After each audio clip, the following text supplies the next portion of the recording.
Hi అండి.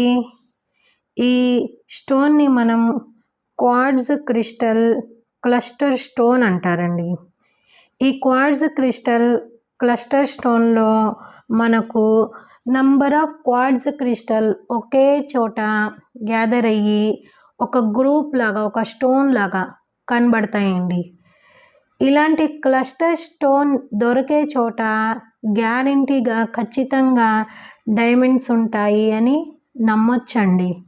అయితే ఇలాంటి స్టోన్స్‌లో ఒక 1000 స్టోన్ ఉంటే, ఇలాంటి క్లస్టర్స్‌లో అండి, ఇలాంటివి 1000 స్టోన్స్ ఉంటే దాంట్లో మనకు ఒక్క స్టోనే డైమండ్ ఉంటుందండి.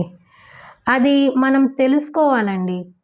డైమండ్ అంటే క్లిస్టర్ క్లియర్‌గా ఉంటుంది, చక్కగా మెరిసిద్ది కూడా. అది తెలియక చాలామంది పిచ్చి పిచ్చి రాళ్ళు ఏరుకొని పాపం డబ్బులు వేస్ట్ చేసుకుంటున్నారండి. ముందు డైమండ్ గురించి నేర్చుకోండి.